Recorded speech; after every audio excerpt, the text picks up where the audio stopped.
Deputado, já quero começar perguntando da última semana ali na Câmara dos Deputados, em que a gestão de Hugo Motta foi bastante exposta com algumas decisões polêmicas que foram tomadas lá. E também o expôs a uma avaliação dos parlamentares sobre a capacidade que ele teria ou não de dirigir a Casa Baixa. Como é que o senhor avalia e em que time que o senhor está na avaliação da maneira como o Hugo Motta está conduzindo a Câmara dos Deputados? Bem-vindo. Bom, primeiro, o Hugo Motta, ele é refém da própria eleição. Ou seja, quando você é eleito com a quantidade de votos que ele foi, com votos de todos os espectros, você tem que tomar um cuidado para se equilibrar diante de uma casa que o debate político ele é muito intenso, né?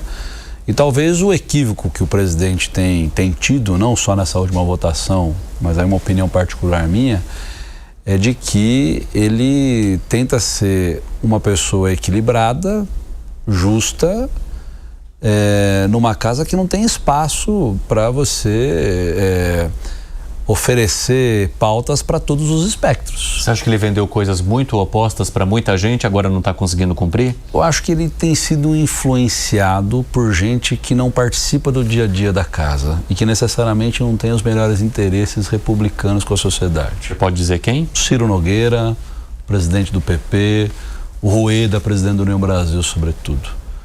Eu acho que à medida em que o Hugo se reaproxima dos líderes, ele vai ser capaz, obviamente, de tentar reconstruir a sua condição de ter um poder para tocar a casa ali sem maiores problemas. Agora, enquanto ele, por exemplo, é claro, por exemplo, a intervenção que o governador Tarcísio, o governador Cláudio Castro, o governador Ronaldo Caiado tem temas, por exemplo, da PEC da segurança pública, né?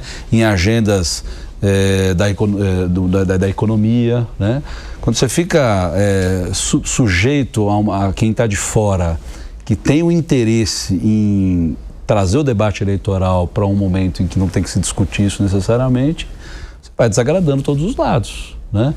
Então, eu creio que o problema hoje de autoridade dele na casa é ouvir poucos líderes, ouvir poucos parlamentares e está muito suscetível a pressões externas da Câmara que não tem interesse na agenda do país, e sim na agenda de antecipação no debate eleitoral. Porque para quem está na oposição, quanto antes o debate fizer pauta do debate eleitoral se antecipar, você diminui o espaço de quem está governando. Agora, quem perde com isso é o país, né? E o resultado disso é óbvio. As votações estão ficando incontroláveis, né? Então, tem votações que ele opera para construir maioria e é derrotado, o que aconteceu na semana passada com relação à cassação do deputado Glauber Braga, né? Então, você percebe que ele está tentando se equilibrar ali, tentando construir essa imagem, inclusive para a sociedade, como alguém de centro, enfim, mas é praticamente impossível hoje se aprovar a agenda que o país precisa sem ter um posicionamento claro de onde você quer chegar. Vamos lá, Bruno. Na semana passada, o ministro Haddad deu uma entrevista para o Globo dizendo que ele não tem interesse em disputar o governo de São Paulo, não tem interesse em disputar eleições, mas se o presidente Lula pedir, ele vai fazer o que ele quiser.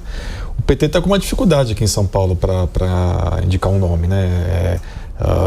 Falam que o PSB vai indicar, ou o Márcio França, quem sabe o presidente Alckmin. Como é que o partido está vendo no estado da eleição estadual do ano que vem?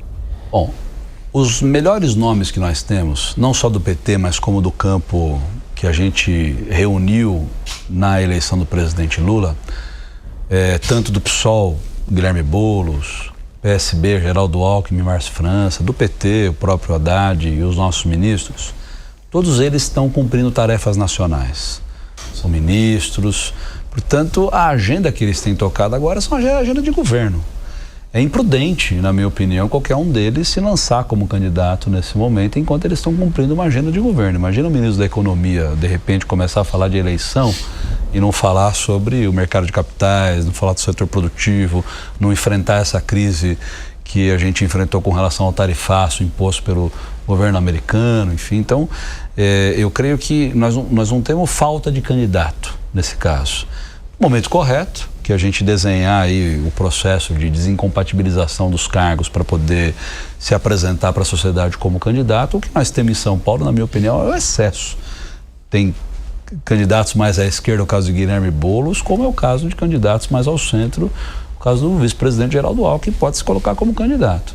Eu acho só a questão do calendário. A gente tem que tomar cuidado com isso. Mas quem está no governo da sigla em si, né? Porque os candidatos que ele mencionou aqui não são do PT. O Haddad. Era isso que eu ia dizer. Não, eu falei do Haddad, falei dos outros ministros, Luiz Marinho, Padilha. Você pode discordar com relação à performance eleitoral. Mas hoje, as melhores performances que nós temos aqui, depois do atual governador que disputa a reeleição, é do Alckmin e do Haddad.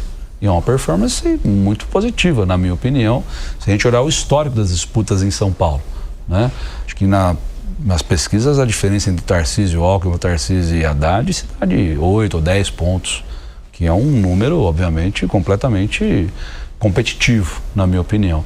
Então, eu acho que o problema não é a falta de candidato, é a gente respeitar o calendário, porque quem está no governo, governa, e vai fazer isso, para quem é candidato, tem que fazer até final de março, começo de abril, que é o prazo de desincompatibilização. Mas só para encerrar essa, o PT então admite não ter um candidato de cabeça de chapa do partido, né? Apoiar uma construção aí com Vamos lá. os candidatos. Nós temos, o que a gente admite é reconhecer a possibilidade de apoiar outros candidatos do campo, mas o PT tem um nome. Inclusive, um dos nomes mais bem posicionados dos quais eu falei aqui é o do Fernando Haddad.